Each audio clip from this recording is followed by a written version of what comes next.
राधा वल्लभ श्री हरिवंश राधा वल्लभ श्री हरिवंश राधा वल्लभ श्री हरिवंश राधा वल्लभ श्री हरिवंश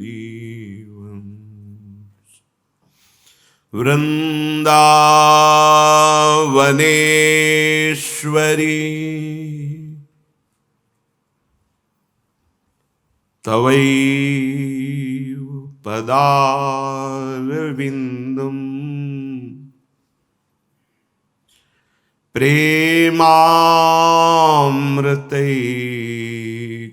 प्रेमामृतैकमकरन्द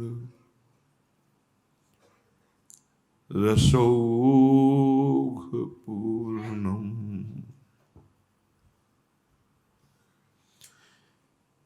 हृद्यर्पितं मधुपते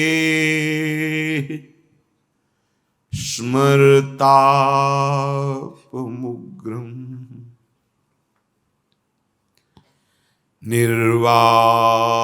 निर्वापयत् परमो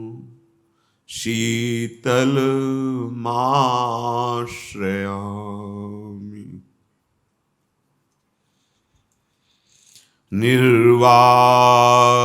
निर्वापयत् परमो शीतलमाश्रयामि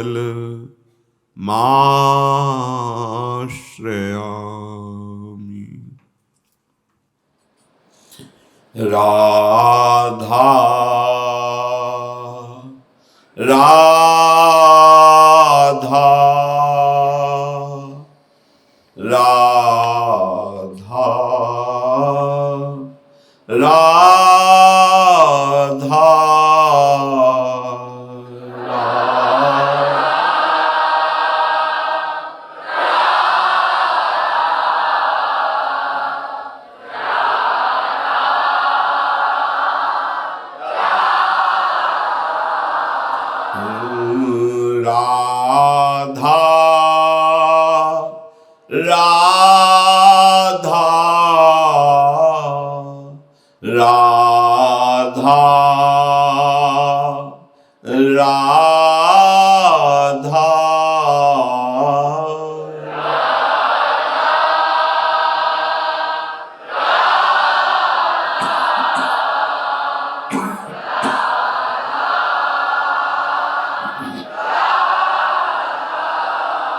राधा राधा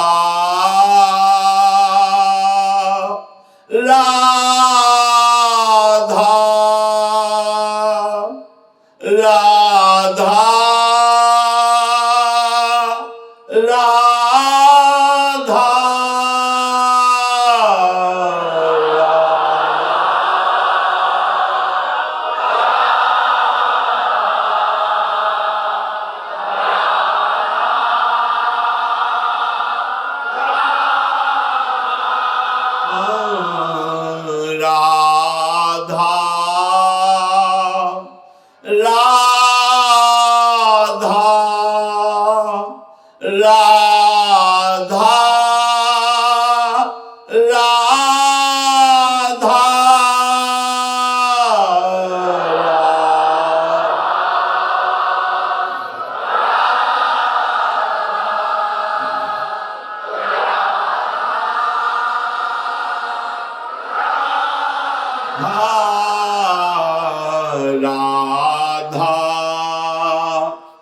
राधा राधा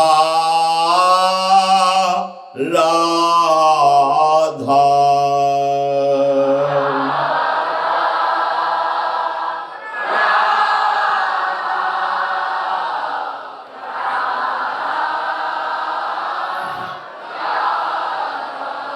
श्री राधा वल्लभ लाल की जय। परम सच्चिदानंद घन प्रेमानंद स्वरूप नवनिभृत निकुंज महामहिम परम पावन श्री वृंदावन धाम, श्री वृंदावन धाम के लाडले युगल चंद्र प्राणाराध्य श्री श्यामा श्याम समस्त हित परिकर निज परिकर। जब कोई उपासक मन वचन कर्म से उपासना मार्ग में सम्यक रूप से समर्पित हो जाता है, अब उसका कर्तव्य संपन्न हो गया, आगे इष्ट देव संभालते हैं। जब तक हमारा समर्पण नहीं होता तब तक अहम के द्वारा सब क्रियाकलाप होते हैं, चाहे वो शुभ हो या अशुभ हो। जहां आत्मसमर्पण होता है वहां इष्ट देव से बांध लेते हैं। जय श्री भट्ट प्रेम रस बंधन, क्यों छूटे दृढ़ फंद।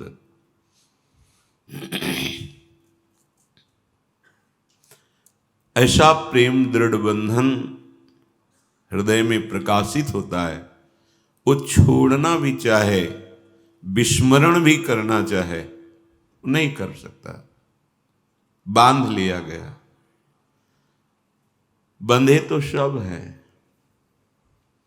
एक जड़ विकारी द्वंदात्मक नाना प्रकार की चिंता शोक जन्म मृत्यु देने वाले भव बंधन से बंधे हैं और एक प्रेम बंधन से बंधे हैं।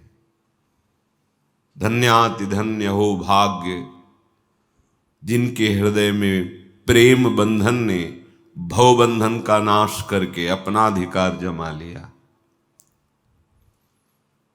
जैसे एक मछुआरा मछली पकड़ने के लिए जाल फेंकता है और फंसा लेता है, ऐसे हमारे युगल सरकार कृपा रूपी जाल फेंका और भव समुद्र में सुख मानकर जो हम किलोले कर रहे थे, फंसा के अपने चरणों में ले आए। कृपा जैसे व्याध बहुत से हिरणों में किसी एक पर निशाना साधता है और उसको अपने अधीन कर लेता है, वश में कर लेता है, अस्तित्व मिटा देता है उसका, ऐसे ही प्रियालाल की कृपा ने निशाना साधा और संपूर्ण सृष्टि में अपने लोगों को लक्ष्य वेद करके अपने अधीन कर लिया। जैसे कोई राजा बलात् अपराधी को जंजीरों में बांधकर कैद कर लेता है, ऐसे महत अपराध करने वाले अपने को प्यारे जो की कृपा ने बलात् अपने बंधन में डाल करके महासुख प्रदान करना प्रारंभ किया। वहां तो महादुख, यहां तो महासुख। श्रीधाम वृंदावन परम करुणा में कृपा में ये बांध लेता है जीव को, प्रियालाल के अनुराग डोरी से बांध देता है। फिर उसकी सामर्थ्य नहीं है कि इस बंधन को तोड़ सके, बांध लेता है। बड़ा कृपालु महामहिम वृंदावन धाम है। श्रीपाद कह रहे हैं, भव बंधमति सुतुच्छम छेतु वृंदावने मायातः हरि हरि तत्र ममा भूत बंधो प्याचाल्य ईसेन।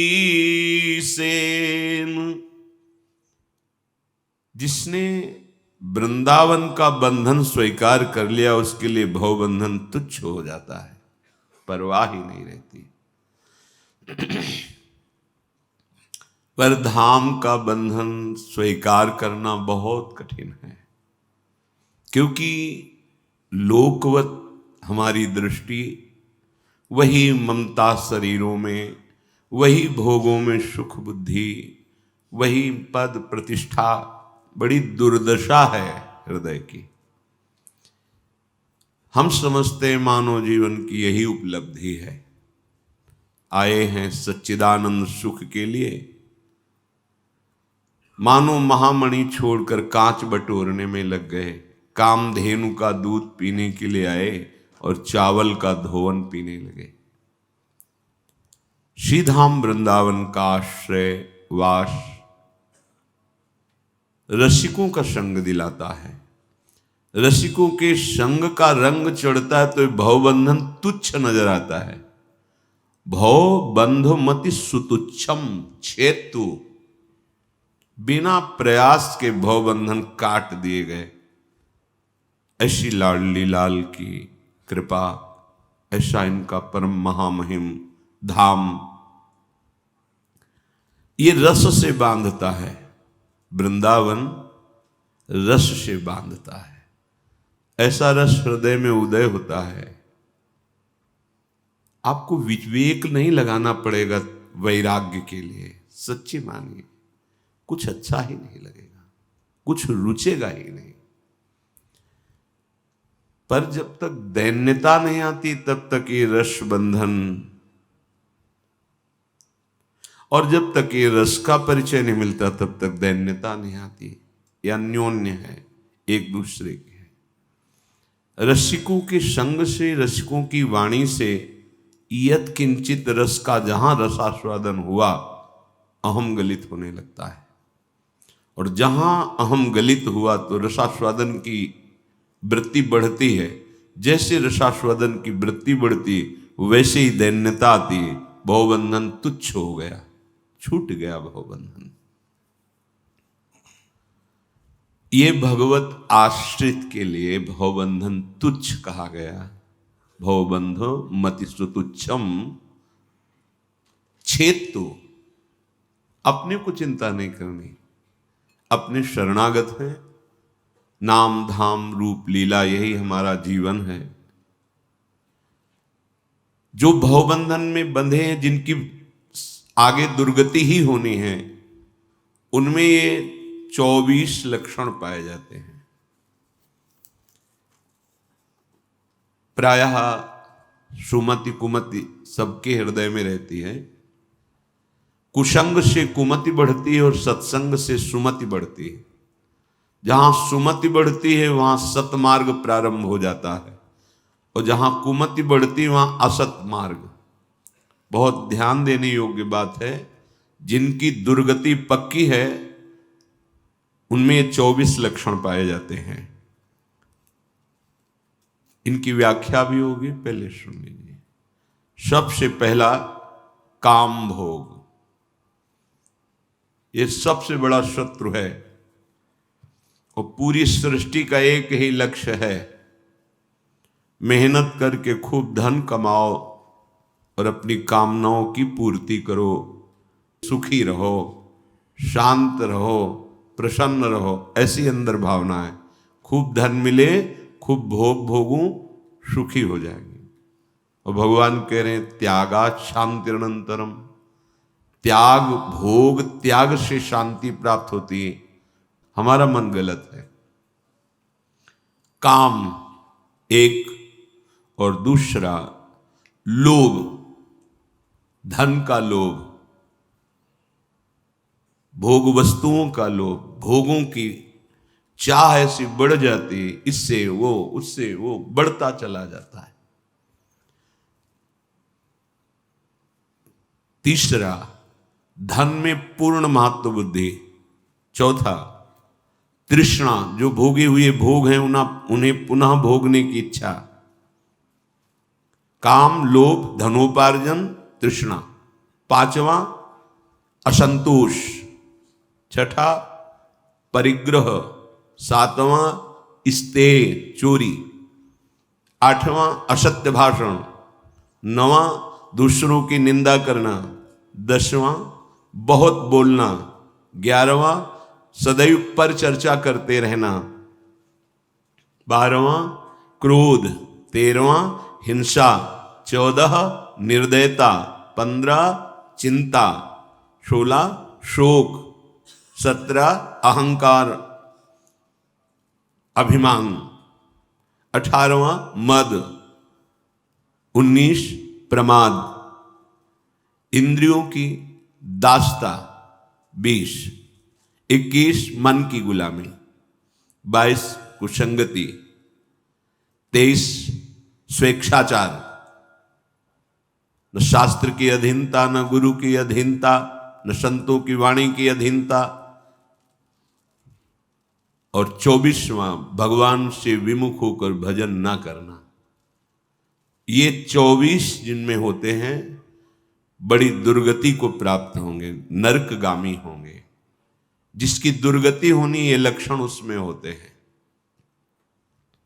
पहला है काम। काम का पूरा अर्थ होता है कामनाएं, पर अन्य कामनाओं से भी बलवती कामना होती है जनेन्द्रीय भोग की। रसेंद्रीय, जनेन्द्रीय दो प्रधान होती हैं। अच्छा अच्छा खाने को मिले और जनेन्द्रीय से भोग करने को मिले, पूरी सृष्टि में यही प्रधान है। पूरी सृष्टि में अंतर से देख लो। जिसने काम वेदना को सहना नहीं सीखा, उसके ज्ञान का अपहरण कर लेता है काम। स्मृति का अपहरण कर लेता है। स्मृति अपहरण होते ही बुद्धि भ्रष्ट हो जाती है और वो ऐसे कामोपभोग करने लगता है जो महापाप कहे जाते हैं। अपने पूज्य संबंधों को भी दूषित करने लगता है। जैसे एक ने प्रश्न किया कि जब हम किसी जवान स्त्री को देखते हैं तो हमारे अंदर भयंकर काम आ जाता है। तो हमने प्रश्न किया, अपनी बहन को देखते हो तो आता है क्या? नहीं। फिर जैसे तुम्हारी बहन तुम्हारे गले लगे तो क्या तुम्हारे कामोत्तेजना जागृत हो जाएगी क्या? बहुत ही राक्षस हो तो बात अलग है, कोई फर्क। मेरी बहन है। आपकी बेटी आपके गले से लगे तो क्या काम भाव आ जाएगा क्या? एक लौकिक पवित्र भाव में इतनी सामर्थ है कि नवयुवती बहन या नव अवस्था को प्राप्त बेटी गले लगे तो भी काम जागृत नहीं होगा। तो जैसे हमारी बहन तैसे दूसरे की बहन, पर वो बुद्धि काम नष्ट कर देता है। लौकिक भाव की पवित्रता काम उत्पन्न नहीं होने देती। फिर भगवत भाव की पवित्रता आ जाए तो त्रिभुवन में कौन काम प्रकट कर सकता है? ये काम सबसे पहला कार्य करता है, ज्ञान का अपहरण कर लेता है और ये पाप में प्रवृत्त कर देता है। बहुत बचने की जरूरत है। गृहस्थ हो, पाणी ग्रहण हो गया तो अपनी पत्नी से वो भी संयम के साथ। ये मानव जीवन कामोपभोग के लिए नहीं मिला है। कोई ऐसा सृष्टि में जीव नहीं है जिनको ये सुख सुविधाएं प्राप्त ना हो। कामोपभोग की, रसेंद्री की, नींद की, ये सब सुविधाएं, अपने बच्चों से प्यार करना, बच्चे पैदा करना, ये पूरी सृष्टि कर रही है। मानव जीवन की दुर्लभता भगवत भजन निष्कामता में है। काम भोग तो पशु पक्षी सब चराचर जगत कर रहा है। तुम्हारी योग्यता सृष्टि पूजा के लिए भगवान ने जो गृहस्थ धर्म दिया, बस संतानोत्पत्ति के लिए। इंद्रियों को संयम में रखकर भगवत मार्ग में, विरक्त तो संपूर्णतः इंद्रियों को वश में रख के। जिसके काम के द्वारा अपहृत हो गई है बुद्धि, वो फिर रुकता नहीं, पापाचरण ऐसे करने लगता है जो अक्षम्य अपराधों में आते हैं। भारी दुर्गति करा देता है काम। पूरे जीवन संभाल के चलते, चूक कर दी वहीं गिरा देगा। बहुत बहुत इसका बड़ा प्रभाव है काम का पूरी सृष्टि में, यहां से लेकर ब्रह्मलोक तक। चूक किसी से भी करा दे सकता है। नाम है तो काम की ताकत नहीं कि वो उसे भ्रष्ट कर सके। भगवान नाम, हां पहले थोड़ा मार्जन होने दीजिए, मन को नाम मार्जन करता है। कल किसी उपासक ने प्रश्न किया बाहर से आके कि आप कहते हैं नाम जप करो, पर जब नाम जप करते तो छाती जलती है, नाम छोड़ देते तो ठीक हो जाता है। ये क्या है? तुम्हारे मन का मार्जन हो रहा है। जैसे स्वर्णकार के पास जब स्वर्ण पहुंचता है तो आग में उसे तपाता है, गलाता है। जे ही आग में तपाता है तो स्वर्ण चमकने लगता है और उसका मल नष्ट हो जाता है। ऐसे ही मन भगवत स्वरूप है, ये कामनाओं वासनाओं से मलिन हो गया है। नाम इस पर अग्नि पैदा करता है तो समस्त ममता मल, वासना मल, कामना मल, ये सब भस्म हो जाता है।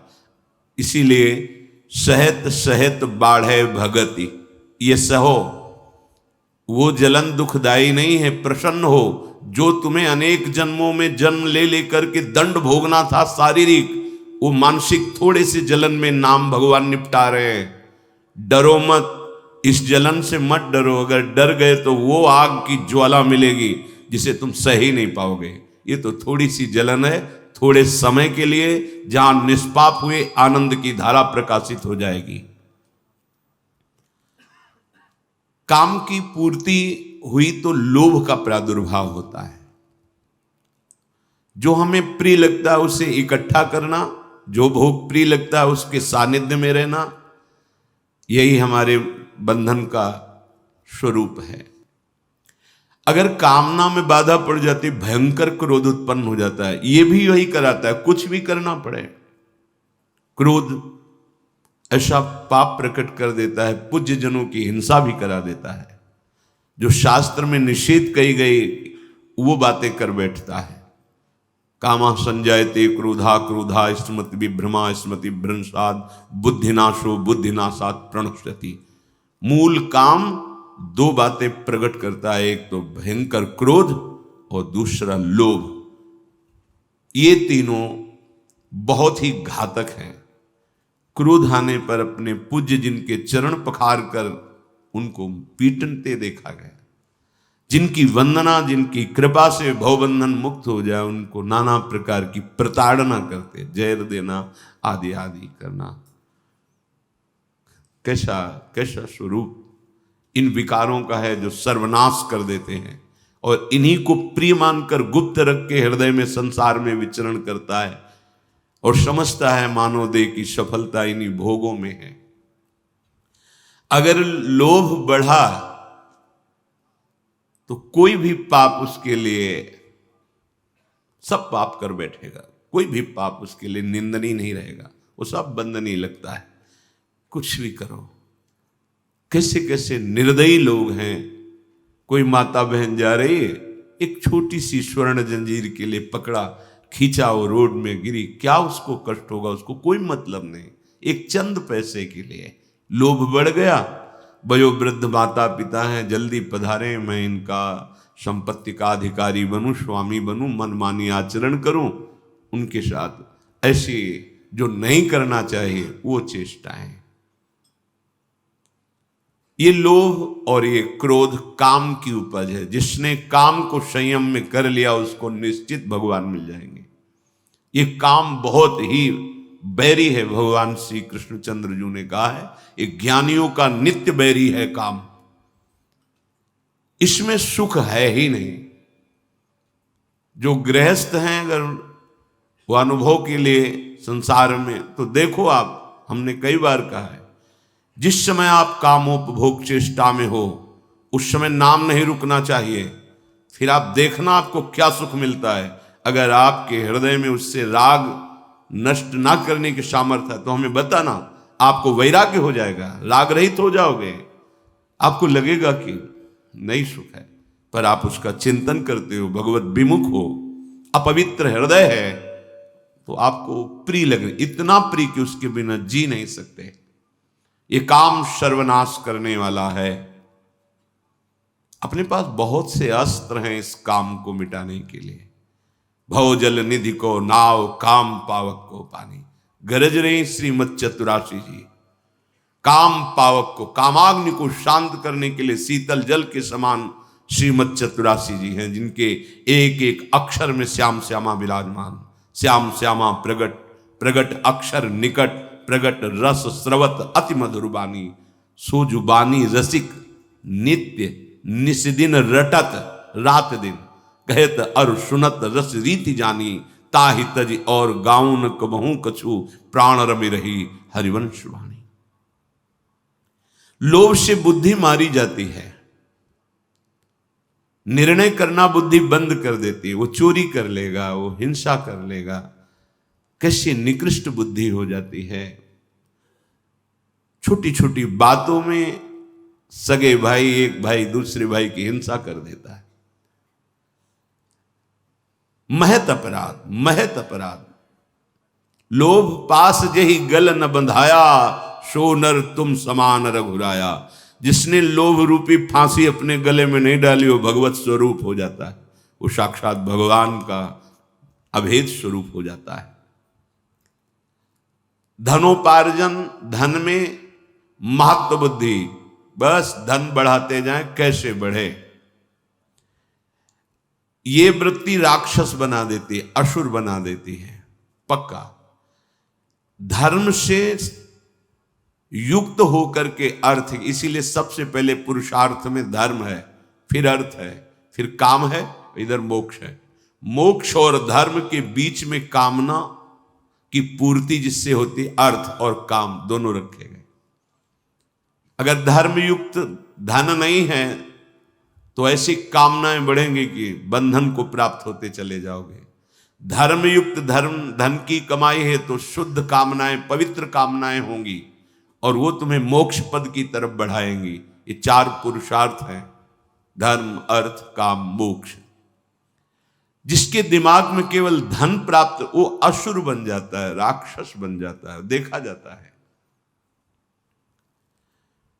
शांति, निर्भयता, सुख, पवित्रता, पवित्र विचार, ये उसके जीवन में पाए ही नहीं जाते।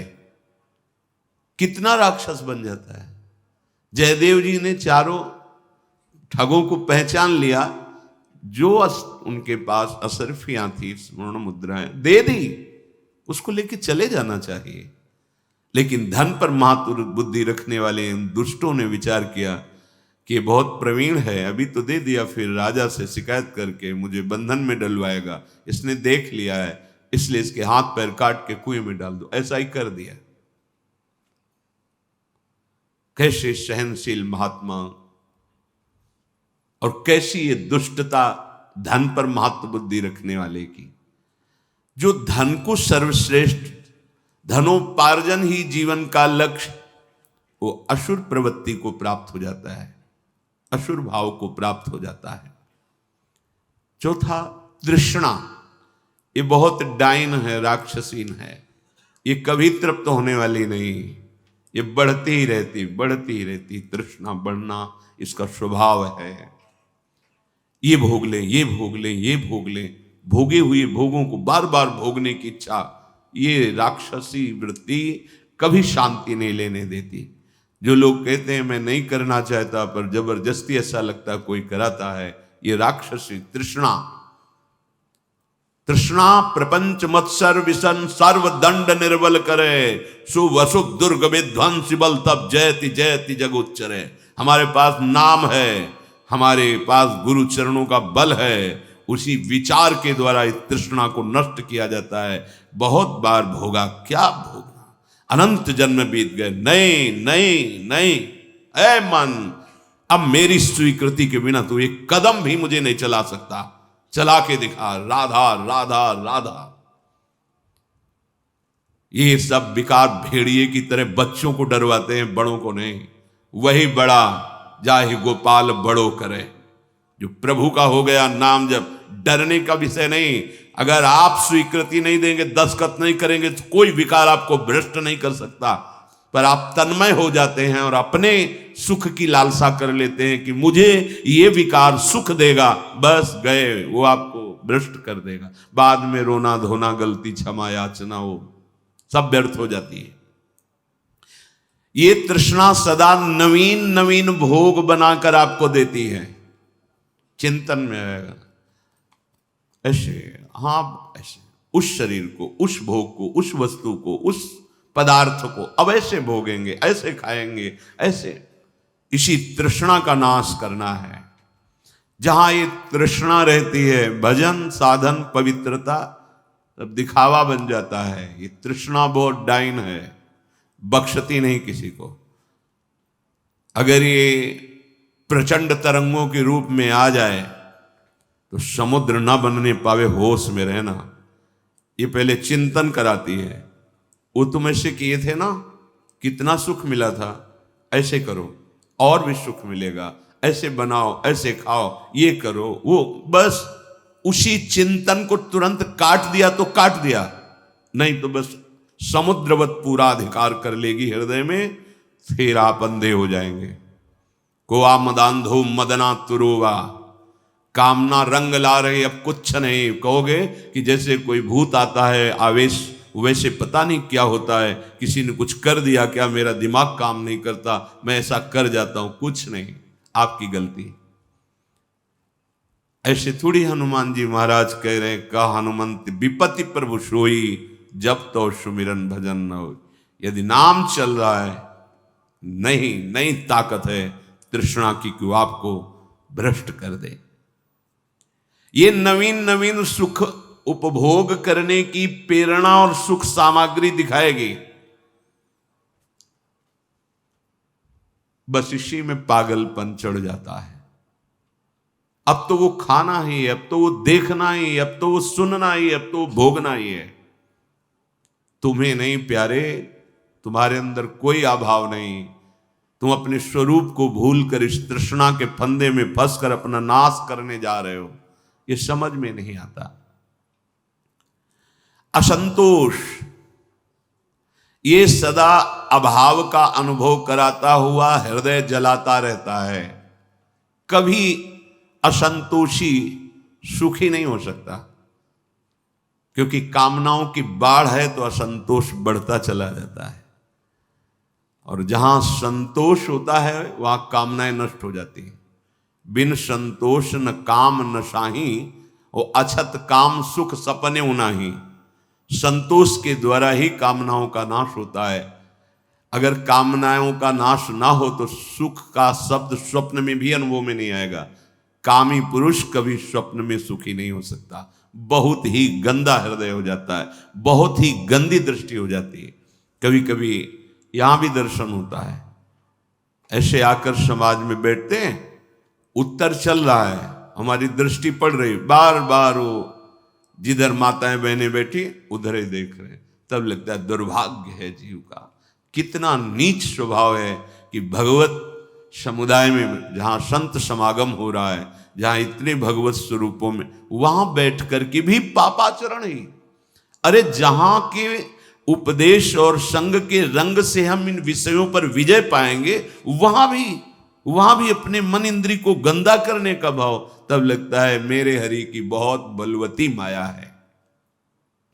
ये भोगों के प्रति असंतोष, ये सदैव अभाव का अनुभव कराता है, कभी पूर्णता अनुभव नहीं होती। 1 लाख मिल गए तो 1 करोड़, 1 करोड़ मिल जाए, इतना तो भी इतना, ऐसे हर भोग, इसको भोग लिया, उसको भोग लें, इस अवस्था को, उस अवस्था को, इस पदार्थ को, उस पदार्थ। धिक्कार है जीवन।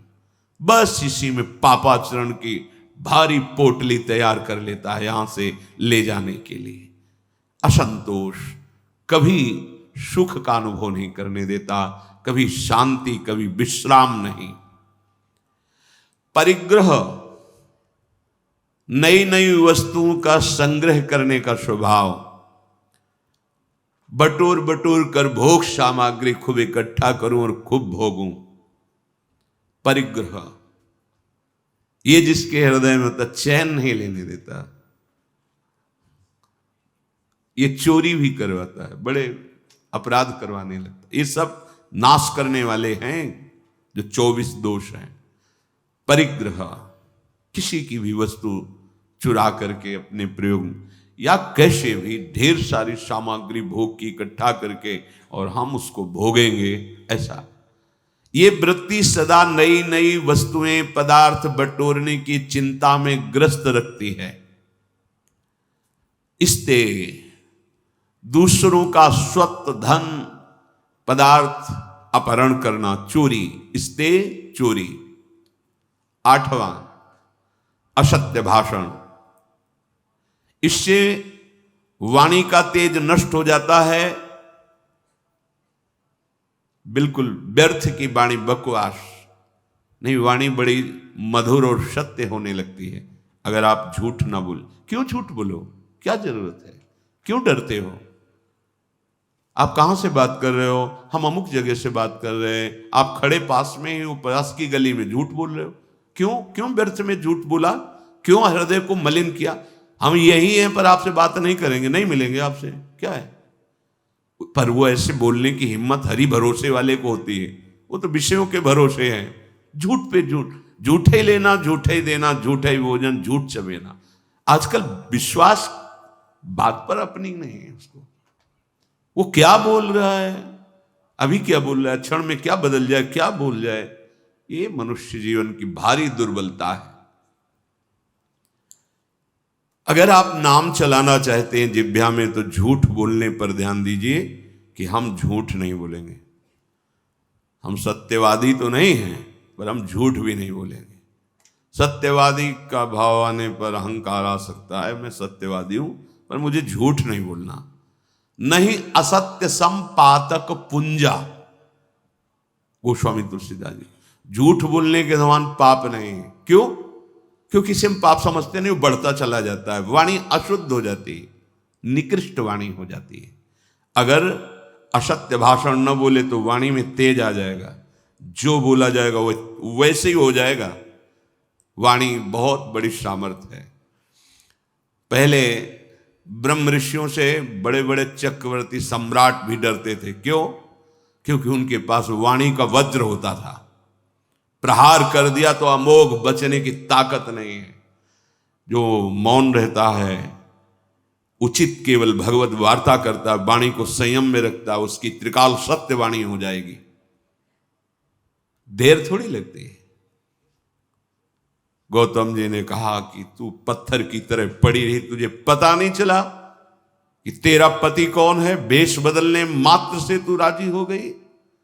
तुझे मेरा स्पर्श पता नहीं, मेरे सानिध्य का तुझे पता नहीं।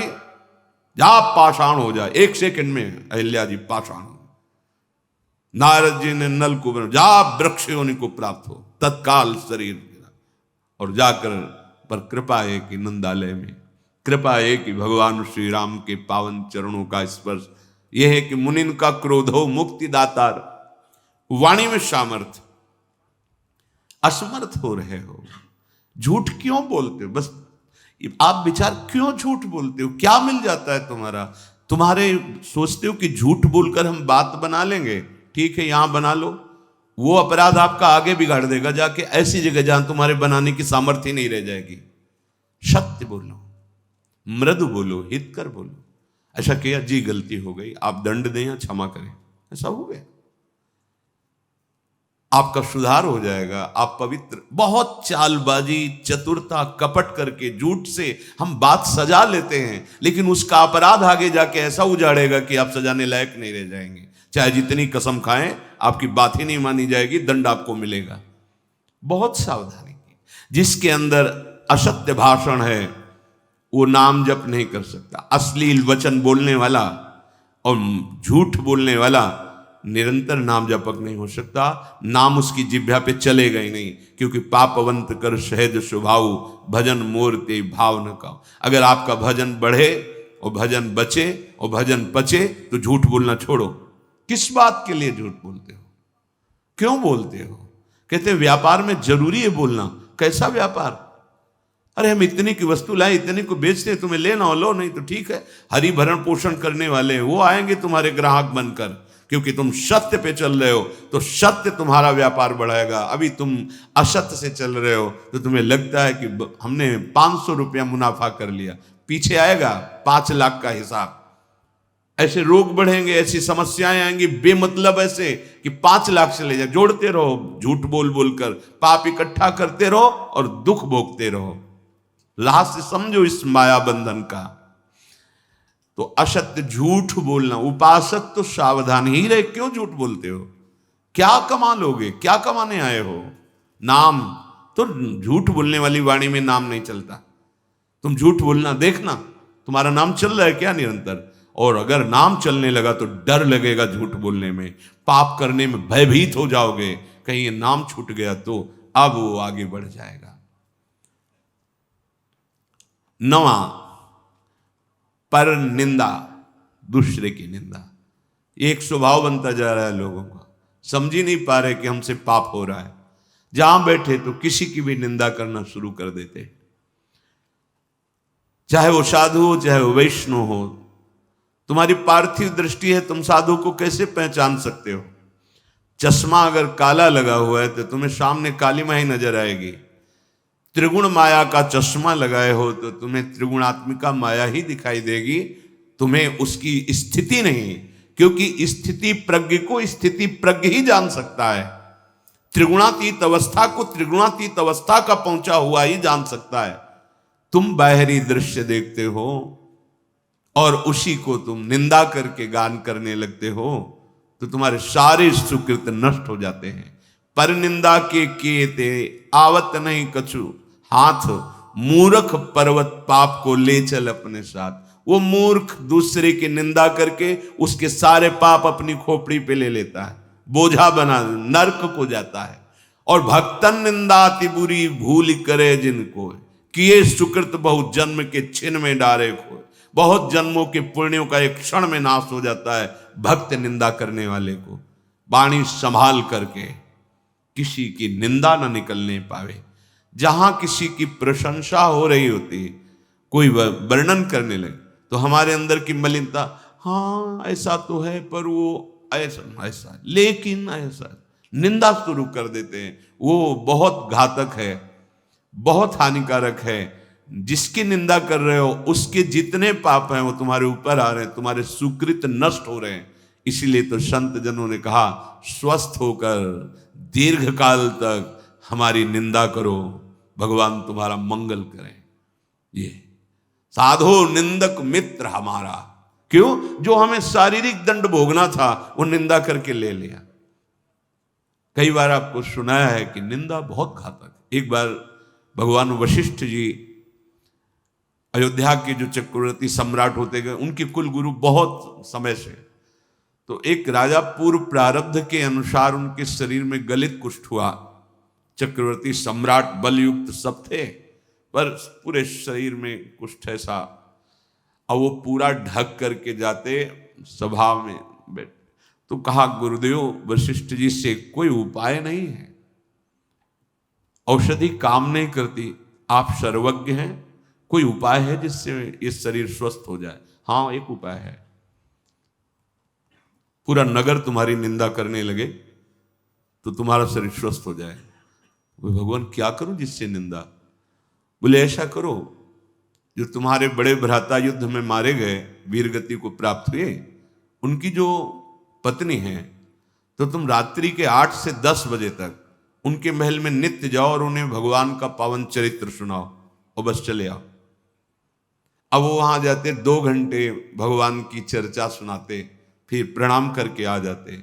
धीरे धीरे बात फैलने लगी, कितना नीच प्रवृत्ति का है कि मां के समान बड़े भ्राता की बहू को भी नहीं छोड़ा।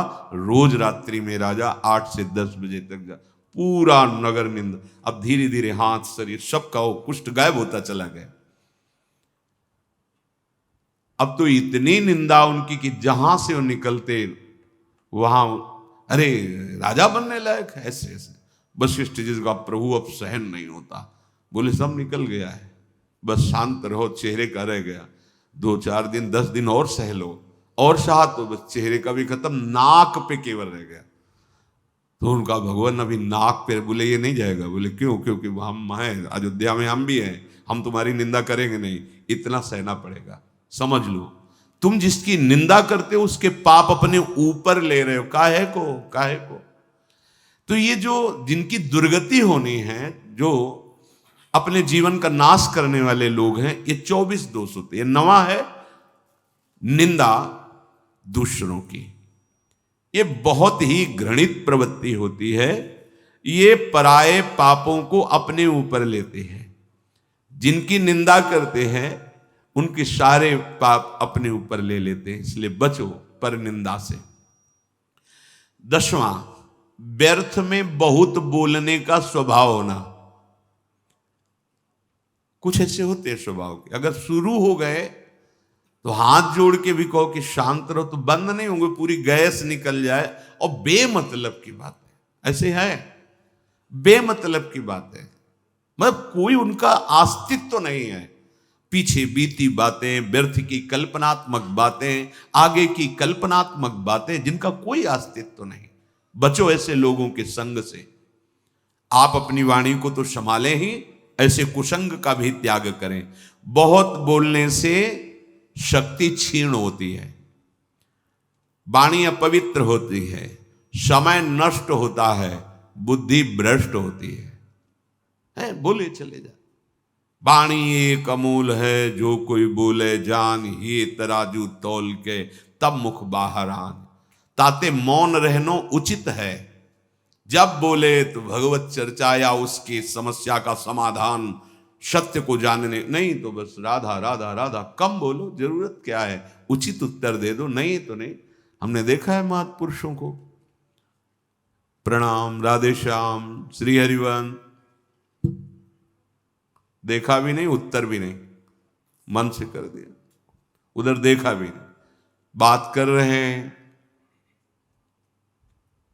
नाम चल रहा, चल दिए, आगे घेर के खड़े हो, चल, कोई उत्तर नहीं, कोई उत्तर ही नहीं। पूरे जीवन में देख, कोई उत्तर नहीं, न शुभ न अशुभ, न भागवतिक न प्रापंचिक।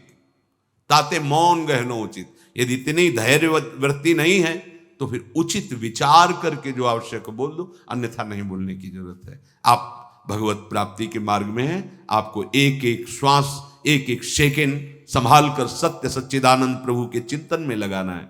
पर ये जो दुर्गति को प्राप्त लक्षणों वाले हैं, ये बस व्यर्थ की बातें बोलते रहते हैं।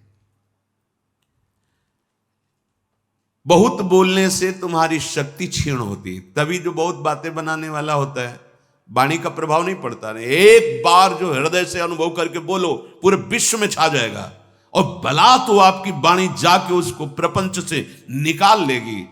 ब्रह्म ऋषियों की वाणी ऐसी सामर्थ्यशाली होती, बहुत शांत, निरंतर भगवत चिंतन हो। जो बोले तो हृदय की ग्रंथि को खोले, वो वाणी। जो चार लोग बैठ करके भगवत विमुख चर्चा करते रहते हैं, बहू बेटी परिवार इनकी उनकी, ये समय को नष्ट करते हैं, व्यर्थ का समय जाता। ऐसे लोगों के बीच में न बैठना चाहिए, न सुनना चाहिए। बस वही देखो, कभी ऐसे लोग जब बैठे हों, उनकी चर्चा हो रही हो, तो वहां एक बार भी राम कृष्ण हरि कोई नाम नहीं होगा, कोई भगवत चर्चा नहीं। बस वही घर द्वार परिवार प्रपंच सब वही चलता रहता है। बचो इस माया के बंधन से, काटो नाम के कीर्तन से, काटो इसे भगवत गुणगान गायन से। ये अपवित्र जिह्वा व्यर्थ का भाषण, निंदा पर चर्चा करने न पावे। राधा राधा रा, थका दो इसको। ब्रह्मचर्य नहीं है, संयम नहीं है, पवित्रता नहीं है, तो आवाज में दम नहीं होगी। के करोगे, आवाज में दम होती है तभी होगी जब आप संयम से चल रहे हो। ऐसे थोड़ी जीवन रखा जाता है। साधु का जीवन दिव्य होता है। ये अन्न और जल से पोषण केवल पार्थिव शरीर का होता है, भगवत चिंतन से पोषण होता है साधु का। कई कई दिन भोजन न मिलने पर कभी ऐसे थोड़ी कि मुंह उदास हुआ हो। मुख प्रसन्न तन तेज विराजा। भगवत मार्ग के पथिक हो, छू जाए तो करंट सा लगे, उसके जीवन का परिवर्तन हो जाए। दृष्टि भर के देख लो तो उसके पापों का नाश कर दो। तुम भगवत पार्षद हो, पर वो सामग्री है तुम्हारे अंदर पर जागृत नहीं कर रहे। ये जो समय को नष्ट करने का स्वभाव बन गया है, व्यर्थ की बातें, व्यर्थ की क्रियाओं, भाई छोड़ो। तुम्हें चुभता नहीं? एक बार नाम छूटता है तुम्हें जलन नहीं होती? तुम्हें परेशानी महसूस नहीं होती कि हमारा उद्देश्य तो निरंतर नाम जप है, नाम कैसे छूट गया? तद स्मरणेन परम व्याकुलते थे। चलो ना परम व्याकुलते तो केवल व्याकुलते ले आओ। तुम्हें यह तो पश्चाताप होना चाहिए कि नाम छूट रहा है, हम व्यर्थ की बात में समय नष्ट कर रहे हैं, नाम छूट रहा है। ये जो परिचर्चा करते रहते हैं, इनका राग द्वेष पुष्ट होता रहता है, और जिसका राग द्वेष पुष्ट होता है दुर्गति पक्की है। 12वां क्रोध, ये बेहोश करके असुर बना देता है। क्रोध वाणी का रंग बदल जाएगा। जहां क्रोध का प्रादुर्भाव हुआ तो रुक्ष वाणी, कठोर वाणी, तीखी वाणी, हृदय को बेदने वाली, समझ जाओ क्रोध आ गया। अशुद्ध भाषा प्रारंभ हो जाएगी, कठोर भाषा होने लगेगी, ऐसी तीक्ष्ण जो हृदय को बेद दे जाकर। और अगर ना संभल पाया तो बुद्धि फिर हिंसा पे उतर जाएगी, मार पीट, जान से मार देना। ये क्रोध बहुत ही घातक वस्तु, ये दुर्गति कराता है। सीखते नरक का द्वार है। कामः क्रोधा तथा लोभा तस्मादेत्रयम् त्यजेत, ये त्रिविधम नरकस्येदम द्वारम नाशन मात्मना। ये आत्मस्वरूप को घोर बंधन प्रदान करने वाले हैं। क्रोध, जब क्रोध आवे तो मौन का आश्रय पक्का लो। अगर वाणी खोल दी आपने तो मानो आग में आपने पेट्रोल डाल दिया, डीजल डाल। वो ऐसी भड़काऊ वस्तु वाणी है, फिर तो नहीं संभल पाओ। मौन, अब अंदर से वो आ रहा है कि बस इसको गाली दो ही, इसको कड़ुआ बोलो ही, बस अंदर राधा राधा राधा राधा राधा राधा, उसकी सुनो मत, शांत हो जाएगा। वहां से चल दो बिल्कुल। अगर कड़ुआ बोले तो इसका दुरुक्ति, क्रोध का बल क्या? दुरुक्ति माने गाली, कड़ुए वचन, कठोर वचन, हृदय को दुख पहुंचाने वाले परुख वचन मत बोलना। अगर भजन सिद्ध करना है, भजन बढ़ाना है, तो जब क्रोध आवे, कड़ुआ बोलने का मन हो, बिल्कुल दांत बांध लो, ऐसे नहीं खोलना, मानो वाणी है ही नहीं हमारे, नहीं बोलेंगे इस समय राधा राधा राधा राधा राधा राधा। ये क्रोध तुम्हारे भजन करने की प्रवृत्ति और भजन के प्रभाव दोनों को ढक देगा, दोनों को रोक देगा। काफी समय तक अगर चतुर खिलाड़ी परमार्थ के हो तो संभाल लोगे तुरंत, नहीं तो फिर वो काफी समय तक भजन का प्रभाव, एक हृदय बार बार वही चिंतन और वैर दृढ़ होने। और जब भजन की याद आएगी तो और द्वेष बढ़ेगा, इसने हमारा भजन रोक दिया, और गुस्सा आएगी, वो बिगाड़ देगा। क्रोध होश खो देता है। जिसके अंदर क्रोध आता है होश खत्म हो जाता है। 13वां हिंसा, मारना, किसी भी जीव को मारना। ये इसीलिए सबसे प्रार्थना करते हैं, जहां तक शब्द कान में पहुंचे, कि जो लोग ये हिंसा, एक होता है हिंसा करना, और जैसे आप मानसला के पास तो हिंसा में सम्मिलित हो गए, वो हिंसा के समान ही माना जाता है। तो जो आप अभक्ष पदार्थ पाते हैं, जीवों की हिंसा होती, जो हमारे लिए निषेध किया गया है, जो हमारे लिए निषेध है, वो बिल्कुल ठीक नहीं। किसी भी जीव के शरीर को पका के खाना मतलब अपना नाश करना, अपने सुकृतों का नाश करना, अपनी आयु को व्यर्थ करना। भूल जाओ कि तुम बलशाली हो, कितने बलशाली हो, काम पर विजय प्राप्त करके दिखाओ, क्रोध पर विजय प्राप्त करके। लोभ मोह मद मत्सर तो तुम्हारे बल को समझे। शरीर बलशाली है, भोग तुम्हें गुलाम बनाए हुए, तुम समझते हो विश्व विजेता। नहीं नहीं, मानो देह विषयों पर विजय प्राप्त करके भगवदानंद के लिए मिला है, और वो बल मिलता है पवित्र आचरण, पवित्र भोजन और भगवन नाम जप। इसीलिए सबसे प्रार्थना करते हैं, ये भूल भुलैया में मत भटको। तुम अविनाशी अजर अमर शरीर वाले नहीं हो, मरेगा तुम्हारा शरीर, और तुम जो ये पाप आचरण कर रहे हो भोगना पड़ेगा। अभी जो तुम तर्क उपस्थित करते हो कि हम नहीं खाएंगे तो कोई तो खाएगा, इसलिए हम ही खा लेते हैं, तर्क रखता है आत्मा की इच्छा को नहीं दबाना चाहिए। हाँ, अपनी आत्मा, आत्मा में कोई इच्छा ही नहीं होती, मूर्ख हो तुम। आत्मा समझते किसको? अरे आत्मा भगवान का स्वरूप है, इच्छाएं मन है, और इनकी इच्छाओं को नहीं दबाओगे तो परिणाम में जेल, अस्पताल, नर्क पक्का। लिख लो कागज में, मत दबाओ अपनी इच्छाओं को, फिर देखो इच्छाओं का तांडव तुम्हारी दुर्गति ऐसे करेगा कि फिर दबाना क्या है, फिर भूल जाओगे इच्छा करना, ऐसा दंड मिलता है। हिंसा ये महापाप है। कोई भी ग्रंथ, कोई भी पंथ आदेश नहीं करता किसी जीव को कष्ट देने का। आचार्यों की, महापुरुषों की वाणी का अर्थ गलत निकाल करके हम मनमानी आचरण करते हैं, किसी भी महापुरुष के।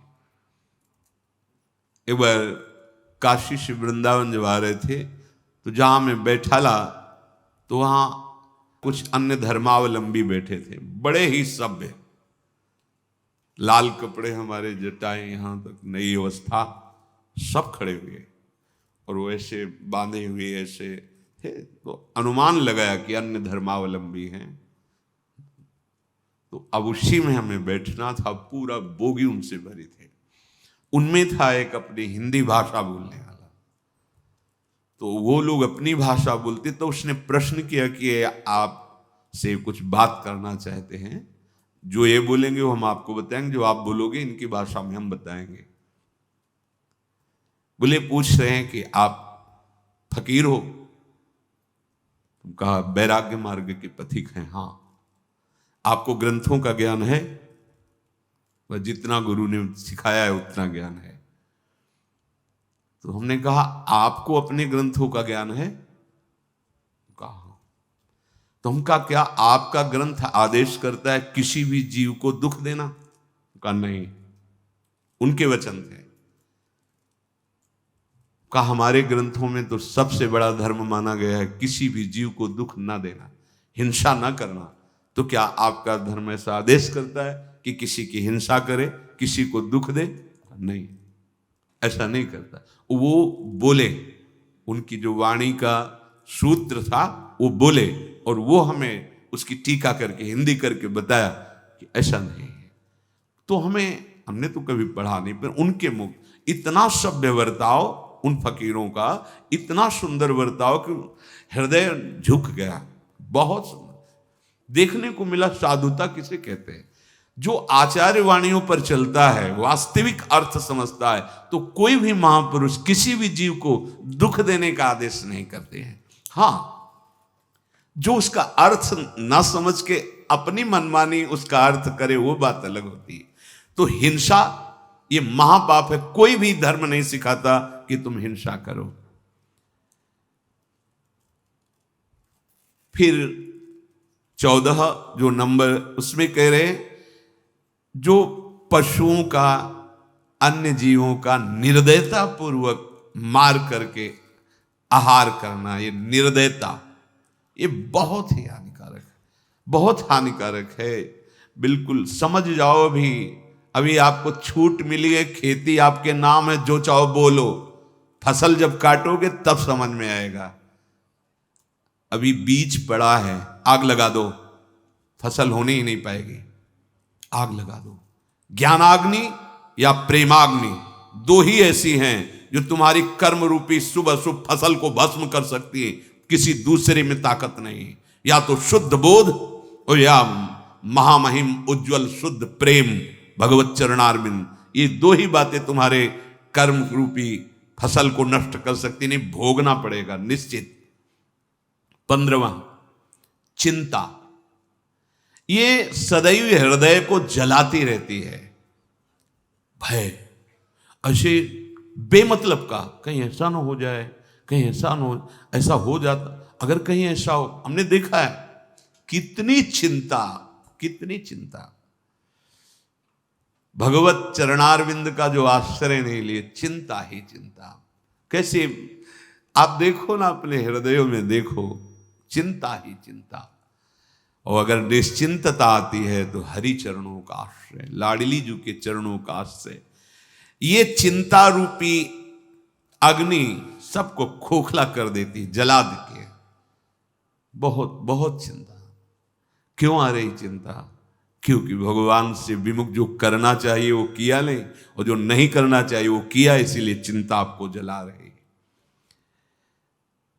जिनका दुर्गति होना पक्का है उनके हृदय के लक्षण बताए जा रहे। 15वां चिंता। 16 शोक ग्रसित हो जाना, हर समय शोकित रहता है। जो जो बना करके सुख के विधान खड़ा करता है वही भ्रष्ट हो जाता है, नष्ट हो जाता है, क्योंकि पूर्व पाप इतने प्रबल हैं और शोक से ग्रसित रहता है। देखा गया जैसे अन्न बेचा, कुछ आभूषण बेचे, विचार मिलाया कि 2-4 भैंस पाल लेंगे, दूध होगा बढ़िया। और गांव में वो बीमारी चलती है पशुओं की, वो एकदम लगी, एक गई, 2 गई, 3 गई, 4। अब शोक।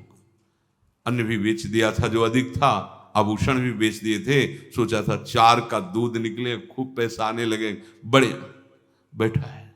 कर्म, पीछे का कर्म वो तुम्हें कभी सुखी नहीं रहने देगा। वर्तमान का कर्म तुम्हें निश्चिंत नहीं होने देगा, निशोक नहीं होने देगा। शरणागत में सुना था, निश्चिंत होना, निर्भय होना, निशोक होना। ये मोहग्रस्त होकर कर्तव्य अकर्तव्य का विवेक छीन लेता है शोक। अब कैसे जिए? अब तो जैसे भी, फिर उसके पास ऐसे माया अपने पार्षद भेजती है, दांव लग गया ना तो एक बार में तुम सुखी हो जाओगे। बस दांव नहीं लगा, दांव फेल हो गए, अब पहुंच गए कारागार में, आजीवन कारावास, दुख ही दुख, शोक ही शोक। इसीलिए बिना भजन किए इन दुर्गतियों से बचना बहुत कठिन है। इसलिए भजन जरूरी है, बहुत जरूरी है जीवन में, भगवान का आश्रय और भजन। 17वां अहंकार, ये समस्त दुखों का मूल है। ये भगवत विमुख के हृदय में बिल्कुल बट वृक्ष की तरह फैलता रहे। जैसे बट वृक्ष की दाल, उसमें फिर जड़, फिर वो और आगे, फिर जड़, ऐसे बढ़ती रहती है। अहंकार की वृत्तियां इतनी बड़ी होती हैं। ये मूल है संस्कृति का, जन्म मरण चक्र का मूल है ये अहंकार। और ये केवल गुरुचरण आश्रित का ही क्षय होता है और अन्य नहीं, अन्य साधनाओं से नहीं होता। जो भी साधना करे पुष्ट होता रहता है। जो गुरु आदेश से चलता है, तभी कहा चाहे शिव बिरंच सम होई, गुरु बिनु भव निधि तरह न कोई। क्योंकि उसको लगता है कि जिन्होंने आदेश किया वही भजन करवा रहे हैं, उन्हीं का बल है। हम तो जब तक उनकी कृपा नहीं थी तो क्या थे, हम जानते थे ये सब गुरु कृपा है, ये सब इष्ट कृपा है, ये सब सत्संग की कृपा है, ऐसा उसके अंदर आता है। तो बड़े से बड़ा साधन भी करता है पर अहंकार नहीं होता। अहंकार समस्त बंधनों का मूल है। शरीर को लेकर के सारा व्यवहार इसी अहंकार से होता है। आखिरी में ये नाम पे फंसा देता है, मेरा नाम हो जाए, ऐसा कुछ करूं मेरा नाम हो जाए। अगर कहीं कोई शुभ कर्म करने का अवसर मिला तो ईंट पत्थर में नाम लिखवा देना, पंखे की पंखुड़ी में नाम लिखवा देना, पूरा पता। और ऐसे ऐसे लीलाएं होती कि हंसी आती है कि स्वयं अखिल कोटि ब्रह्मांडों के स्वामी आए, उनका तो तुम नाम नहीं जप रहे हो। तुम्हारा नाम कौन जप? बड़े बड़े महल बना के चक्रवर्ती राजा, कौन नाम उनका? तुम्हारा नाम लेगा, 2-4 ईंट लगवा दी। अरे उनका नाम जपो जो त्रिभुवन का मंगल करने की सामर्थ्य रखता है। एक नाम त्रैलोक कहीं तारे। ये शरीर का अहंकार, अहंकार की वृत्ति का परिचय कर्तृत्व भाव और भोक्तत्व भाव इसी अहंकार में होता है। मैंने ये किया, मैं करूंगा, मैं ऐसा कर सकता हूं, मैंने भोगा ये मैं भोगूंगा, ये मैं भोग सकता हूं। ये वृत्ति अहंकार की होती है। ये समस्त बंधनों का मूल है। जन्म मृत्यु का चक्र यही चला रहा है। जब तक ये क्षीण नहीं होगा तब तक मुक्त नहीं होता जीव। 18वां अपने में बड़प्पन देखना, ऐसा अभिमान बना रहता है कि मैं बहुत बड़ा हूं, मैं श्रेष्ठ हूं, मैं, ये अंदर से बना रहता है। ये शरीर का दुलार करना छोड़ो, इसकी गति पर ध्यान दो, क्या होगी इसकी गति। ये दुलार करना बिल्कुल उचित भगवत सेवा में काम आ रहा है, भगवत भजन में आहार विहार उचित, निद्रा उचित, अपने कर्तव्य का उचित कर्तव्य का पालन और भजन। इसकी सुख सुविधाओं में मत फंसो कि ये शरीर कोई सुखी, ये दुख का घर है, दुख की जड़ है। भजन कर लो, इस जड़ को काट दो। नहीं, इसको जितना राग करोगे वो अगली तैयारी कर रहा है तुम्हारे, फिर किसी ऐसे शरीर में जहां तुम दुलार ही नहीं कर पाओगे। अब मान लो ऐसे पशु हैं जंगलों, अब कांटा लग गया, अब कैसे निकाले? ऐसी जगह लगा है, उनके हाथ तो है नहीं कि निकाल सके। भीषण सर्दी है, बर्फ गिर रही है, जल है, धूप है, या कहीं पानी नहीं, हर कष्ट वो सहते हैं। अभी तो तुम सब कुछ, तो भजन कर लो। इस शरीर के झूठे दुलार और अभिमान में मत फंसो। ये लगा रहता है मैं बड़ा बन जाऊं, मैं बड़ा, अरे बड़े के हो जाओ तो बड़े वो बना देंगे। भगवान का आश्रय ले लो, वो बड़े बना देंगे। अब जिनसे बड़े बनना है उनसे तो विमुख हो, तो माया तुम्हें बड़ा बना देगी क्या? माया तो सिर्फ हरिजस गाने वालों का सपोर्ट करती है, हरि विमुखों को तो नचाती है, नचाती है। 19वां मद, वस्तुओं का, जमीन का, रुपया का, पैसा का, ये रूप का, ये मद होता है। ये धन मद, पद मद, विद्या मद, जाति मद, बुद्धि मद, ये बहुत प्रकार का होता है। ये बुद्धि के तेज को नष्ट कर देता है। जो प्रवीणता है, जैसे अभी बुद्धि तो बहुत है लेकिन प्रवीणता नहीं, फंसने में प्रवीण है, मुक्त होने वाली प्रवीणता नहीं। फंसने में तो बहुत प्रवीण है। कैसे हम दूसरे का धन अपहरण करें, कैसे हम दूसरे से छीन लें, ये बहुत प्रवीणता है। ये मद बहुत हानिकारक है। जिसके हृदय में मद होता है उसकी निश्चित दुर्गति होती है। देखो, भगवान ही एक ऐसे हैं जिनकी शरण होने पर सब ठीक हो जाएगा, सब ठीक हो जाएगा। एक एक ऐसे दोष हैं जो हमारी दुर्गति करने में समर्थ हैं, और इनमें से एक भी आ जाए तो 23 को बुला लेगा। जो 24 वर्णन करेंगे 23 को बुला लेगा। मद, धन मद, पद मद, विद्या मद, जाति मद, बुद्धि मद, बड़ा मद होता है। ये मद इतना निकृष्ट वस्तु है कि वो भगवत प्राप्ति करना ही नहीं दे। भगवत प्राप्ति होगी, रंग चढ़ेगा सत्संग का, दैन्य ऐसे चढ़ता है, वस्तु ऐसे ली जाती है, ऐसे नहीं ली जाती है। ऐसे आओगे तो ऐसे ही चले जाओगे। चलनी में गैया दुहे और दोष दैव को दे।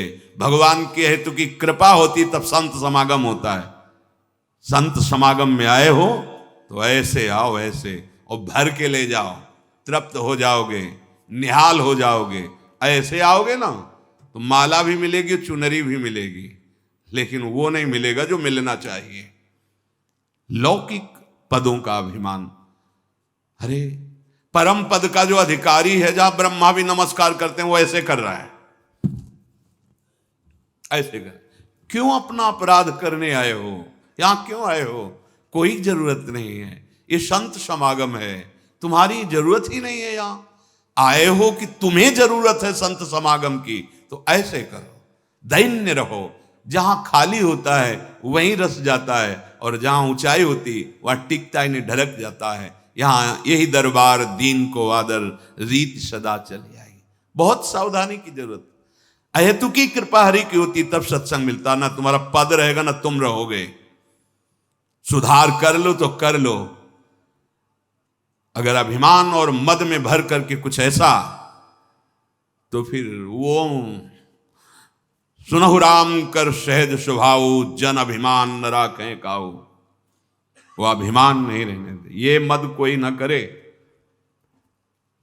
धन मद, पद मद, विद्या मद, जाति मद, बुद्धि मद। हरि का भजे तो हरि का होए। जो हरि का चिंतन करता है, हरिमय, हम सब हरि के हैं। ये जितनी मेड़ें बनी हुई हैं, ये सब मर्यादा में रहने के लिए बनी है, अमर्यादित चेष्टाओं को रोकने के लिए बनी। हम उसी परब्रह्म परमात्मा के अंश हैं जो परम पावन है। कुछ नहीं, ये सब मर्यादाएं जाति पाति कुल कर्म धर्म व्रत संस्कृति हेतु अविद्यानाशी चातुर्वर्ण मया सृष्टा गुण कर्म विभागसा। ये मेड़ बनी है कि आप अपनी मर्यादा से चलकर इससे ऊपर उठ जाओ, यही ना बने रहो। इससे ऊपर उठने के लिए भगवान के शरणागत होने पर किसी की कोई जाति विद्या कुल वैभव नहीं देखा जाता। एकमात्र हम सब भगवान के अंश हैं। सतमार्ग ये व्यवहार की सिद्धि के लिए व्यवस्थाएं हैं, ये परमार्थ की सिद्धि के लिए नहीं। परमार्थ में एक है, एक अगर वो राधा बोला तो उसकी चरण रज लेने का मन होता है। वो कौन है? मेरे प्रभु का अंश, बस इतना मेरा परिचय है। किस धर्म का, किस जाति का, किस पक्ष का कोई परिचय नहीं। भगवान श्री राम बड़े बड़े ब्रह्म ऋषि दंडकारण्य में विराजमान हैं, किसी के यहां आचमन भी नहीं किया और सबरी मैया के बेर पाए। और संत जन कहते हैं कि जूठे बेर पाए, अर्थात वो पहले प्रीति विवश होकर देखती थी कहीं खट्टा तो नहीं, कसैला तो नहीं, मेरे रघुनाथ जी को मीठा लगे, इसलिए वो कौन है सबरी? भगवान की अनुराग रस में पगी हुई है। कोई जो ऋषि जन उनकी जाति देखते थे, उनका क्या भगवान ने देखा भी नहीं, उनकी तरफ नहीं देखा। और भगवान के लिए तो तप कर रहे थे पर देखा भी नहीं। भगवान कह रहे मानो एक भगति कर नाता, एकमात्र केवल भगवत भाव। ये जो मद भाव में है छोड़ दो, नहीं दुर्गति का कारण है। धन मद, पद मद, विद्या मद, जाति मद, बुद्धि मद। जैसे अपने लोगों को कोई अपने पद का, अपने धन का, अपने वैभव का ऐसे दिखाए तो अपने लोगों को जैसे छोटा बच्चा नहीं अकड़ के खड़ा हो जाए तो हंसी आ जाए। जानते हो अखिल कोटि ब्रह्मांडों के स्वामी का दास है, तुम्हारे पास कौन सा पद है? जहां परमेष्ठी पद ब्रह्मा भी भक्तों को नमन करते हैं, अगर वहां अपराध करके भावना तुम्हारी पद की रही, मद की रही, धन वैभव की रही, तो उनका तो कोई फर्क नहीं पड़ेगा पर तुम्हारे फर्क पड़ जाएगा। क्योंकि तुम प्रकृति को अपना स्वामी, प्रकृति में अधीन, और वो हरि को अपना स्वामी और हरि के अधीन। प्रकृति में ही तो सब पद हैं, सब वैभव हैं, सब संपत्तियां तुम्हें दिखाई दे रही। इसलिए मद जो है वो नाश ही करता है, कभी मद से किसी की उन्नति नहीं होती। और बहुत ही विचित्र मद है। एक बार भगवान शिव तांडव कर रहे थे, दो हाथों से तालियां ऐसे जोर जोर से बाणासुर बजा, बड़ा वो तो आस्तों से प्रसन्न हो गए, 1000 भुजाएं दे दी, अपार बल। और भुजाओं में बड़े बड़े पर्वतों में ऐसे टक्कर मारता, चूर होने लगे। जहां जाता कोई लड़ता ही नहीं भाई, 2-4 भुजाएं हो तो कुछ बात, 1000 भुजाएं हैं उसकी, बाणासुर। और भगवान शिव का दिया हुआ बल। भगवान शिव के पास गए, बोलो जगत गुरु दंडोत। भाषा बदल गई। भगवान शिव देखे, बोले प्रभु बहुत खुजली हो रही भुजाओं में, आओ आप ही हो जिससे खुजली मिट सकती, आओ। प्रभु बहुत हंस दिए महादेव जी, बोले खुजली मिटाने वाला तैयार हो चुका है, वो आ रहा है। वो फिर वो उषा जी और निरुद्ध जी का स्वप्न में मिलन, भगवान द्वारिकाधीश का पदार्पण और सुदर्शन के द्वारा खुजली मिटाना। हाँ, बहुत होश में। ये जो मद है ये हमारा नाश ही करता है, ध्यान रखना। तो ये 19वां लक्षण दुर्गति का मद। फिर 20वां है प्रमाद। प्रमाद, जो करना चाहिए वो तो कर नहीं रहे, जो नहीं करना चाहिए वो बहुत कर रहे हैं, इसे प्रमाद कहते हैं। सत कार्यों में अपनी दिनचर्या में मन न लगना, बस पड़े हैं सो रहे हैं। प्रमाद ये बहुत बड़ा जहर है। प्रमाद, इससे बहुत गलतियां हो जाती हैं। भगवत प्राप्ति के उपासक को ये जितने दोष बताए जा रहे हैं अंदर देख लो और भगवान से प्रार्थना करो, और जितनी तुम में शक्ति दी है भगवान ने ईमानदारी से, उतना इनसे बचो। देखो भगवान ने तुम्हें शक्ति भी दी, जब बोलने की शक्ति दी तो अच्छा बोलो ना, बुरा क्यों बोलते हो? करने की शक्ति दी तो अच्छा करो ना, बुरा क्यों करते हो? अच्छा कर नहीं सकते हो, बुरा खूब डट के करते हो, फिर उसका जब परिणाम मिलता है तो कहते हो भगवान बड़े कठोर। प्रमाद से मनुष्य करने योग्य कार्य को त्याग देता है और ना करने योग्य कार्य में रति करता है। देखो, ये बार बार जो हम कड़वे वचन बोलते हैं वो आपके परम कल्याण के लिए बोलते हैं। कोई भी प्रमाद, कोई भी अहम, ये तुम्हें दुख में फंसाएगा। हमारा जन्म दुर्लभ है, मनुष्य देह, ये भगवत प्राप्ति के लिए है। और यहां भगवत प्राप्ति सिर्फ सत्संग के प्रभाव से ही होती है।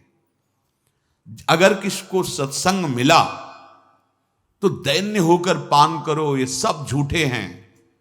तुम्हारा बैंक बैलेंस झूठा है, तुम्हारा शरीर बॉडी खूब बचा है, जितनी बना लो, झूठी है। तुम्हारा पद झूठा है। उमा कहो मैं अनुभव अपना, सत हरि भजन जगत सब सपना। जैसे सपने में हम राजा हुए, फिर जगे तो फिर कुछ नहीं। ऐसे ही चंद दिवस का तुम्हारा राज्य है।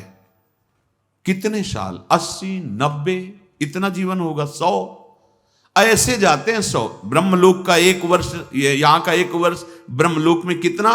कमल की पंखुड़ी को छेदना, और यहां 1 वर्ष हो गया। 1 वर्ष अगर 90 बार छेद दे तो कितने वहां मिनट लगेंगे, और यहां पूरी जिंदगी व्यतीत हो गई। कितना बड़ा हमारा पद, कौन सा वैभव, कौन सी हमारी सम्मान वृत्ति। अगर हम भजन नहीं करते, विमुख आचरण करते हैं, बहुत बड़े बलवानी हम दूत हैं, वो सबको ठीक कर देते हैं। यहां जैसे बहुत तुम उपद्रव करो, हमारा भारत सरकार के कानून में फंस जाओगे, तो जब वहां जाओगे तो ऐसी तुम्हारी सेवा होगी कि सब भूल जाओगे। स्वतंत्रता, मनमानी आचरण, स्वेच्छाचार सब भूल जाओगे। ऐसे ही जो यहां भी नहीं संभलते हैं, तो एक जगह है, एक नरक। यमदूत ऐसे भगवत पार्षद हैं कि इनके हृदय नहीं रखा गया है, दया नहीं इनके। जैसा कानून व्यवस्था के अनुसार दंड है, वैसे ही। और वो पोशाक मिलती है, जैसे डॉक्टरों के यहाँ पोशाक नहीं मिलती, जब आप ऑपरेशन को जाओगे तो आपके कपड़े हटा दिए जाएंगे, वहां का कपड़ा मिलेगा। ऐसे नरक का कपड़ा यातना दे, उसमें मृत्यु नहीं है, भोग गई वो। मान लो ये जो रोज बता रहे हैं, भले वचन चुभते हो, लेकिन ये चुभ गए तो वहां की पिटाई से बच जाओगे, दुर्गति से बच जाओगे। कुछ नहीं है, कुछ नहीं है। अभी पुण्य है, आंख तरेर लो, और जहां पुण्य खत्म हुए, फिर आप ही देख लेना, अपने जीवन को देख लेना। क्योंकि बिना भजन के, बिना भगवद आश्रय के, कोई भी कहीं भी कैसा भी हो, अशांति, दुख और मृत्यु, भय, चिंता, शोक, ये लिख लो। इसी से युक्त रहोगे। चाहे सब बैंक विश्व की हैं, उनमें तुम्हारे खूब पैसे जमा हो, पैसा नहीं बचा लेगा, पद नहीं बचा लेगा। एकमात्र भगवान का आश्रय बचाता है। ये प्रमाद त्याग कर दो। प्रमाद मनुष्य का नाश करता है, जो करने योग्य कर्तव्य कर्मों से हट जाता है, जो नहीं करने योग्य उसमें करता है। प्रमाद मृत्यु है। आपसे कई बार प्रार्थना की, आपको जो दिनचर्या मिली है गुरु कृपा से, आराध्य देव की, उसी को भगवान समझो। ये दिनचर्या पर कभी फर्क नहीं पड़ने देना चाहिए। अरे भाई, तुम सूरवीर हो, भगवत मार्ग के पथिक हो। ये प्रमाद ही मृत्यु है और दिनचर्या ही हमारा भगवान है। सच्ची मान लो, ये हम बड़े बड़े महापुरुषों की कहते हैं, दिनचर्या है। काशी में थे कई ऐसे महापुरुष थे जो ठीक 2:30 बजे गंगा जी की घाट पे, ठीक 2:30 बजे, उन्हीं से हमारी दिनचर्या चलती थी। जहां हो आकर के ओम उच्चारण करते, बस हो गया, आगे 2:30 बज गए, तुरंत फिर महादेव जी के लिए, विश्वनाथ जी के लिए जल भरा, निकल, शौच स्नान तो 2 बजे से। एक हमने महापुरुषों में दिनचर्या देखा है, राइट टाइम, टाइम बिल्कुल, मतलब 5 मिनट विलंब सह नहीं सकते किसी का, उनके ऊपर शासन थोड़ी है। अभ्यास, जीवन में दिनचर्या को ही महत्व दिया गया है। जो महापुरुष ऊंचाई पर चढ़े, दिनचर्या किसी के दिखाने के लिए थोड़ी हो, वो तो स्वेच्छा के लिए है। जो हमारी दिनचर्या बिल्कुल ठीक वैसी दिनचर्या बहुत काल तक हो। 12 वर्ष में आपकी दिनचर्या सिद्ध हो जाएगी। आप दिनचर्या को भगवान मानिए। जो नियमावली भजन की, जो पाठ की, जो उठने की, बैठने की, सोने की, जो दिनचर्या, वो बहुत काल तक चलना चाहिए। यहां कोई दिनचर्या नहीं। थोड़े से कष्ट में हम अपनी दिनचर्या को छोड़ देते हैं, इसे प्रमाद कहते हैं। ऐसा ना करो, बहुत दृढ़ रहो। 21वां यही कि इंद्रियों की दासता। अब हमारी जो इंद्री जो कहती वही हमको तो ये चाहिए, जैसे वही आत्मा की इच्छा को नहीं, ऐसा नहीं। हमको शास्त्र सम्मत इंद्रियों का देना है, इंद्रियों के विषय देने। देखो इसमें हठ नहीं चलता। जैसे आपको गाड़ी से यात्रा करनी तो उसमें डीजल पेट्रोल डालना पड़ेगा। आप कह दो नहीं भाई वैराग्य, इसमें डीजल पेट्रोल नहीं पड़ेगा, तो गाड़ी खड़ी रहेगी। ये पार्थिव शरीर है, ये तुम नहीं हो। इसको उचित, कमजोरी आ रही, फल ले लो, भगवान अगर व्यवस्था बना देते हैं, दुग्ध ले लो। आपका बल बढ़ रहा है, सूखी रोटी ले लो। आपको सम में आना है, देखना है अपने शरीर को, अपनी इंद्रियों को धर्मयुक्त शास्त्र सम्मत भोग देने। ये सब भोग ही तो है ना, जल भोजन, ये सब भोग ही तो है। वो भोग जो निषेध किया गया है वो नहीं। जो निषेध भोगों को भोगता है वो इंद्रियों का गुलाम हो जाता है, दुर्गति करा देती है इंद्रियां। इंद्रियों की दास्ता दुष्कर्मों का बढ़ावा प्रारंभ कर देती है। बहुत सावधान। ये इतनी बहिर्मुख हो जाती है कि शांति की खोज कहीं नहीं, बस भोग की खोज। देखो ना, आज अवसर मिला ने, पीछे यही तो होता रहा, ये देख लूं, ये सूंघ लूं, ये भोग लूं, ये खा लूं, ऐसा। और 22वां मन की गुलामी। मन भोगों का संकल्प करता रहता है। ये एक सलाहकार है, अभी बहुत बुरा सलाहकार है, बहुत गलत सलाह देता है। इसकी देखो हर समय सलाहें आती रहती है, बस उसका निरीक्षण करना है। और उससे लड़ वही सकता है जिसकी जिह्वा पे नाम चल रहा है। नाम नहीं चल रहा, आप लड़ने की सामर्थ्य खो देंगे। वो आपको परास्त कर देगा, वो पेश करेगा सामने विषय और आपको भ्रष्ट कर देगा। इसका प्रमथन स्वभाव है, मथ के अपने ही अधीन कर लेना। और यम ही न व्यथयन्ते ते पुरुषम पुरुषर्षभ सम दुखा सुखाधीनम स्वमृतत्वाय कल्पते। जो इस व्यथा से व्यथित नहीं होता, सह जाता है, कौन होता है? वो भगवान का निज जन होता है, जो नाम जापक, बोले वही अमृत पद का अधिकारी होता है। मन की गुलामी, उच्छृंखलता, कुमार्गगामी, ये दुर्गति करा देती। इसलिए बलवान वही है जो मन की गुलामी से मुक्त हो जाए। सबसे बड़ा गुरु वही है जो मन को चेला बना ले। मन का चेला कभी गुरु नहीं हो सकता। मन का चेला कभी गुरु नहीं हो सकता। और सच्चा गुरु वही जो अपने मन को पहले चेला बना ले। हम उपदेश तो देने के लिए बहुत तैयार हैं, लेकिन मन को उपदेश नहीं दे पाते। जो मन को उपदेश दे दे वही सच्चा उपदेष्टा। मन को अधीन करना, मन की गुलामी से मुक्त हो जाना, यही तो हमारे मानव जीवन का सफल स्वरूप है। लेकिन कभी इस बात पर ध्यान नहीं। हमारा मन आज मांग रहा है, अब उदास है, आज मन कहता है वहां चले, आज मन कहता है वो देख ले। बस 5 ज्ञानेंद्रियों के साथ जहां भगा रहा है वहीं भागते चले जा रहे हो। नित्य अशांति पैदा कर देगा अगर मन की गुलामी स्वीकार कर ली। मन की गुलामी से मुक्त होना है। और जिनकी दुर्गति होनी होती है वो मन के गुलाम होते हैं। 23वां कुसंगति। ये जो लक्षण बताए गए हैं, ऐसे लक्षण वालों का कभी संग न करे, उनकी निंदा न करे। नहीं, लक्षणों में तुम भी आ जाओगे। मन से प्रणाम और दूरी बना के रहना। लेकिन ये जो जिनकी दुर्गति, उनको सत्संग अच्छा नहीं लगता, कुसंग अच्छा लगता है। अगर वो सत्संग किसी सौभाग्य से आए भी तो वो बात पकड़ेंगे जिसकी निंदा कर सके, वो वही बात पकड़ेंगे। क्योंकि दृष्टि वही रहती है ना, प्राकृतिक दृष्टि और दोष दृष्टि। सतमार्ग के पथिक की तो अद्वेष्टा, वो तो दोष रहित वृत्ति होती है। वो दोषी पुरुष में भी गुण ढूंढ लेता है। जड़ चेतन गुण दोष में विश्व की न करतार, संत हंस गुण गाहे पे परिहरिवार विकार। जो ये कुसंगति प्रिय जन हैं, कुसंगति प्रिय, ऐसे गंदे आचरण सिखाने वाले, गंदे आचरण करने वाले, गंदे आचरण दिखाने वाले, गंदे व्यसन कराने वाले, गंदी बातों में मनोरंजन करने वाले, ये कुसंगति है। भगवद विमुखता कुसंगति बड़ी प्रिय होती कुसंगति। ऐसे पतन के मार्ग में गिरते जाते हैं कुसंग के प्रभाव से। कुसंग से जीवन बिगड़ जाता है। मनुष्य चिरकाल तक नरक यंत्रणा का भोग करता है। कुसंगी पुरुष पाप ही बटोरता रहता है। भजन का अभाव भगवत विमुक्ता एक 24वां है। ऐसे लोग कभी भजन नहीं करते।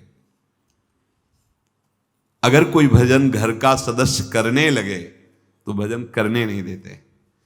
अगर ठाकुर सेवा विराजमान करे तो फेंक देते हैं। हमारे पास तो ऐसे जन कंठी पकड़ के तोड़ देते हैं, ठाकुर जी को उठाकर बाहर फेंक देते हैं और कहा अगर ये सब यहां नाटक शुरू किया ना हमारे घर में तो समझ लेना। और जबरदस्ती अभक्ष पदार्थ परोसते हैं। बात बहुत कठिन है, बहुत कठिन है ऐसी जगह भजन कर पाना, क्योंकि इन दोषों से जो युक्त होता है भजन हो ही नहीं सकता। और वो भजन स्वीकार करने नहीं देंगे जहां तक उनकी पहुंच है, नहीं देंगे। ऐसा जीवन व्यर्थ कर देता है भजन विमुखता। कितने करोड़ जन्म तक भटकना पड़ेगा। देखो कितना हिसाब किताब जमा है। भीष्म जी कह रहे 100 जन्म तक देख रहा हूं कोई वैसा पाप नहीं। एक राजा थे और आगे जन्मों में ऐसे ही जंगल में भ्रमण कर रहे थे तो एक बहुत सा मोटा सीधा साधा सर्प पड़ा था। कुछ सर्प बहुत सीधे होते हैं, जैसे एक लाल रंग का होता है जिसे यहाँ देहात में दुमहा कहते हैं, वो बिल्कुल सीधा होता है, बिल्कुल वो किसी को काटता नहीं, कभी कोई आक्रमण नहीं करता। ऐसे कई सर्प होते हैं, बहुत कई होते हैं बहुत खूंखार। वो आराम से पड़ा हुआ था, ऐसे धनुष के उससे ऐसे टांगा, ऐसे फेंका तो बड़े बड़े कांटे बबूल के उसमें से फंस गया। कितने दिन तक तड़पता हुआ क्योंकि वो मरा। फिर महाराज भीष्म जी को अर्जुन के तीक्ष्ण बाणों की सैया पर 6 महीना पड़ा रहना पड़ा। ये हम लोगों के लिए उपदेश है। सोचो, तुम जो सोचते हो कि हम हिंसा करके मांस खाते हैं, ये सब, ये एक सांप जिसके साथ ऐसा व्यवहार, देखो मानवदेह है ना, तो भीष्म जैसे महापुरुष को वो बमूल के कांटों का तड़प करके प्राण त्याग करना सांप का, और आपका 6 महीने बाणों के से। मांडव्य ऋषि तितली की गुदा में कांटा डाल के छोड़ देना, तो आपकी गुदा में सूली डाल के निकली नहीं, काट दी गई। महाभारत में भगवान व्यास देव जी ने तो अणिमांडव्य, तुम जो पशुओं की हिंसा करके खाते हो तो तुम्हारे लिए छूट है क्या? मानव देह पशुओं की हिंसा करने के लिए, मांस खाने के लिए नहीं, वो राक्षसों के लिए है, या हिंसक पशु परस्पर उनका आहार है। भगवान से विमुख जन, ये जो 24 लक्षण बताए गए, ये दुर्गति प्राप्त कराने वाले हैं। सावधान होकर इनमें से एक भी न रहने पावे। भगवान के नाम में अपार सामर्थ्य है, आपका हृदय जलाएगा और इन दोषों को ऊपर निकालेगा। घबराना नहीं, वो नष्ट होने के लिए निकल रहे हैं। भगवद आश्रित होकर निरंतर नाम जप करो, सब ठीक हो जाएगा। जो भी गलत आचरण है, गलत चिंतन है, ये सब सुधर जाएगा। पर आप सुधारना चाहें ना, आप इन दोषों को आगे बढ़ाते चले जाएंगे तो कैसे मिटेंगे? भगवान ने आपको सामर्थ्य दी है, जैसे हर इंद्री में सामर्थ्य दी, तो उसे गलत मार्ग में न लगा के सही मार्ग में लगाओगे, क्योंकि सही मार्ग में सुख है, शांति है, विश्राम है, आनंद है, प्रसन्नता है। शेष चर्चा आगे। श्री राधा वल्लभ लाल की।